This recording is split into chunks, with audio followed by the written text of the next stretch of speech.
தங்கள் தரப்பு அட்வொகேட் முன் வச்ச வாதம் இருக்குல்ல, அதை அவங்களே விதந்தோதி கொண்டாடிக்கிறது, அதுக்காக நாங்கள் பின்னிட்டோம், பெடல் எடுத்துட்டோம் அப்படின்னு பேசுறது அப்படிங்கிறது அவங்களுடைய அறியாமையை தான் காட்டுது. சரி, அதையெல்லாம் தாண்டி அப்படி என்ன தாவேகாவினர் நீதிமன்றத்தில் வாதங்களை முன் வச்சாங்க அப்படிங்கிறத ஒன் பை ஒன்னாக பார்க்கணும். அதற்கு முன்னாடி தாவேகாவுக்காக சுப்ரீம் கோர்ட்டில் ஆஜரான வக்கீல்கள் யார் அப்படின்னு பார்த்தோம்னா, ஒருத்தர் பேர் சேஷாத்ரி, இன்னொருத்தர் ரங்காச்சாரி, இன்னொருத்தர் ஜிஎஸ் மணியன்.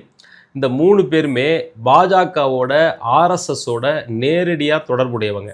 அந்த சேஷாத்ரின்ற நபர் ஆர்எஸ்எஸ் சம்பந்தப்பட்ட வழக்குக்காக நீதிமன்றத்தில் ஆஜராயிருக்கார். அந்த ரங்காச்சாரி, ஜிஎஸ் மணியன் இவங்களும் அப்படி தான். தமிழ்நாடு சம்பந்தமாக தமிழ்நாடு வெர்சஸ் ஒன்றிய அரசு அப்படின்னு எங்கேயாச்சும் பிரச்சனை வந்துச்சு அப்படின்னா பாஜகவுக்கு சார்பாக முதல் கையாக போய் கோர்ட்டில் கேஸ் போடுறது இந்த 3 பேர் தான்.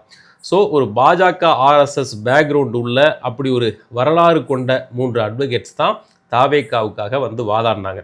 அது போக அந்த விக்டிம்ஸ் ஃபேமிலியிலேருந்து 3 பேரை கொண்டு வந்து நிறுத்தியிருக்காங்க இல்லையா, அவங்களுக்காக வாதாடின அட்வொகேட்ஸ் தனி. ஸோ இவங்களோட ஆர்கியூமெண்ட்ஸை முன் வச்சு தான் இப்போ சக்ஸஸ்ன்னு பேசிகிட்டு இருக்காங்க.